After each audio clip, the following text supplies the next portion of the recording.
Hello दोस्तों, स्वागत है मेरा यूट्यूब चैनल में। और आज हम लोग डिस्कस करने वाले हैं implication of TDS on purchase of immovable property when the total consideration is exceeding 50 lakh. जैसे कि हम लोग जानते हैं, जब भी हम लोग कोई इमूवेबल प्रॉपर्टी लेते हैं तो उस केस में अगर वैल्यू अगर 50 लाख से एक्सीड करता है तो उसका एक टीडीएस का इम्प्लीकेशन आता है बायर को, जो कि टीडीएस डिडक्ट करके उसे गवर्नमेंट को पेमेंट करना पड़ता है। तो उसी पे हम लोग समराइज वे में डिस्कस करेंगे। आप लोगों से रिक्वेस्ट करो, मेरे चैनल को सब्सक्राइब कर लीजिए और बेल आइकन को भी दबा दीजिएगा। चलिए स्टार्ट करते हैं वीडियो। सबसे पहले हम लोग ये डिस्कस करेंगे कि ये किस पे अप्लीकेबल होता है। तो टीडीएस सभी जो भी इमूवेबल प्रॉपर्टी होते हैं उस सभी पे अप्लीकेबल होता है एक्सेप्ट एग्रीकल्चर लैंड। ये बायर का रिस्पॉन्सिबिलिटी होता है कि बायर 1% टीडीएस डिडक्ट करे on total value of consideration और stamp duty value whichever is higher if the total consideration of that property is exceeding 50 lakh. अगर 50 लाख से एक्सीड करता है तब बायर का ये रिस्पॉन्सिबिलिटी है कि वो 1% टीडीएस डिडक्ट करे और फिर उसे गवर्नमेंट को पेमेंट करे। और ये सभी पे अप्लीकेबल होता है, लेकिन एग्रीकल्चर लैंड पे नहीं होता है। इमोल प्रॉपर्टी सभी इमोल प्रॉपर्टी पे अप्लीकेबल होता है, लेकिन एग्रीकल्चर लैंड पे नहीं होता है। अप्लीकेबिलिटी देखने के बाद अब हम लोग देखेंगे कंसिडरेशन कंपोनेंट्स क्या होते हैं। जैसे कि हम लोग जब प्रॉपर्टी बाई करेंगे तो उसके जो टोटल कंसिडरेशन होगा 50 लाख जो एक्सीड करेगा मान लीजिए, तो उसमें क्या क्या चीज़ इंक्लूड करेंगे ये बहुत इंपॉर्टेंट है। बहुत आदमी बोलता है कि मेरा तो 50 लाख एक्सीड नहीं होता है, क्योंकि उसमें बहुत सारा चीज़ वो इंक्लूड नहीं करते हैं। तो जो 50 लाख का जो टोटल कंसिडरेशन कैलकुलेट होगा उसमें क्या क्या इंक्लूड रहेगा, उसमें मान लीजिए जो आपका लेन देन जो होगा आपस में पार्टी का वो तो इंक्लूड रहेगा ही रहेगा। उसके साथ साथ क्लब मेंबरशिप फीस अगर कुछ रहता है, कार पार्किंग फीस रहता है, या मेंटेनेंस फीस कुछ रहता है प्रॉपर्टी का, जो कि पहले से वो जो सेलर है वो पहले से दे रहा था, अभी अब बायर को वो सब मिलेगा। तो ये सब चीज इसका भी जो वैल्यू होगा वो टोटल वैल्यू ऑफ कंसिडरेशन में इंक्लूड रहेगा। और फिर total value of consideration calculate होगा और उस पर टीडीएस कैलकुलेट किया जाएगा। तो याद रखिएगा, टोटल वैल्यू ऑफ कंसिडरेशन में क्या क्या होगा।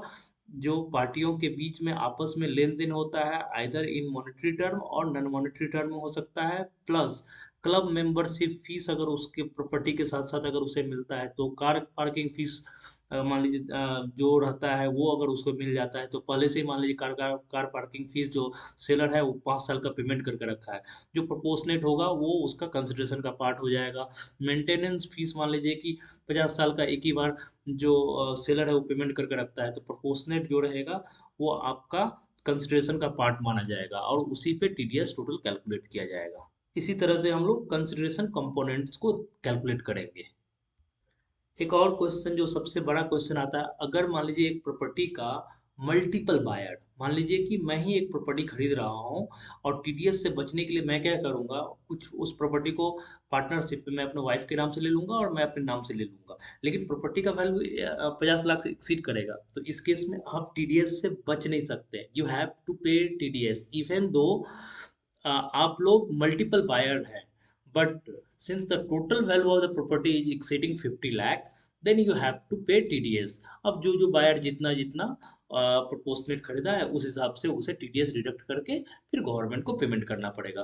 तो मल्टीपल बायर के केस में अगर प्रॉपर्टी का वैल्यू अगर 50 लाख से एक्सीड करता है, even though the individual buyer का अगर वैल्यू 50 लाख से कम भी रहता है, उस केस में टीडीएस अप्लीकेबल होता है। ये बहुत ही इंपॉर्टेंट है, आप लोग इसे ध्यान से देखिएगा। हम लोग को देखना होगा कि परचेज प्राइस 50 लाख से एक्सीड हो रहा है कि नहीं of that property, in respect of कि कितना भी मल्टीपल बायर रहने से उसका वैल्यू भले एक्सीड नहीं करे, लेकिन अगर प्रॉपर्टी का वैल्यू परचेज प्राइस अगर 50 लाख से एक्सीड करेगा तो टीडीएस पूरा पे ही अप्लीकेबल होगा। जब बायर मान लीजिए टीडीएस डिडक्ट कर लेगा, उसके बाद बायर को in form 26 QB within 30 day from the end of the month in which TDS is deducted, उसे गवर्नमेंट को टीडीएस अमाउंट पे करना पड़ेगा। और बायर को यानी कि सेलर को बायर देगा सेलर को TDS certificate in form 16B with in specified time limit. जो भी रहता है कि जब आप टीडीएस रिटर्न फाइल करते हैं 15 दिन के अंदर आपको टीडीएस सर्टिफिकेट भी देना पड़ता है जिसका आप टीडीएस डिडक्ट कर रहे हैं। तो इम्पॉर्टेंट बात यह है कि डिपॉजिट करना पड़ेगा गवर्नमेंट को और फाइल भी करना पड़ेगा। 26 क्यूबी एक ही होता है, उसी में डिपॉजिट करो, उसी में फाइलिंग भी हो जाता है। With in 30 day from the end of the month in which TDS is deduct.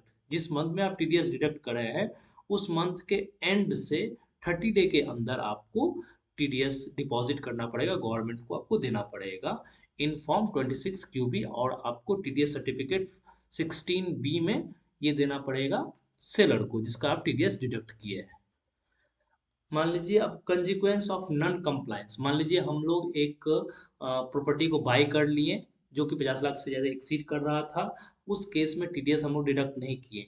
तो ये जो कंजिक्वेंस है आपको पेनल्टी भी लगेगा, इंटरेस्ट लगेगा, लेट फीस लगेगा। लेट फीस तो 200 रुपया पर डे के हिसाब से लगता है टीडीएस में। तो ध्यान रखना है कि इस केस में क्या होगा। तो आप जब भी आप कोई प्रॉपर्टी ले, अगर उसका 50 लाख से वैल्यू एक्सीड करता है तो उसे टीडीएस डिडक्ट करके गवर्नमेंट को डिपॉजिट करवा दें, नहीं तो आप पे पेनल्टी लगेगा, इंटरेस्ट लगेगा, लेट फीस लगेगा। और इसका कंसिक्वेंस ऐसा नहीं कि सिर्फ बायर को, सेलर को भी होगा। तो सेलर को भी ट्राई करना चाहिए कि इसका प्रॉपर कंप्लायंस हो जाए, नहीं तो बाद में दोनों ही आदमी लिटिगेशन में फंसेंगे। तो इस तरह से हम लोगों ने आज देखा कि इस पे क्या क्या हम लोगों का consequence and for non compliance. Thank you very much video देखने के लिए। मेरे चैनल को सब्सक्राइब कर लीजिए और इसी तरह का छोटा छोटा वीडियो मैं बनाते रहूँगा जो कि आप लोगों को day to day practical life में हेल्प करेगा। Thank you very much. मेरे चैनल को सब्सक्राइब कर लीजिए। इसी तरह का छोटा छोटा वीडियो मैं इनकम टैक्स और टीडीएस पे बनाते, जीएसटी पे बनाते रहता हूँ जो कि आप लोगों को प्रैक्टिकल लाइफ में हेल्प करेगा। Thank you very much.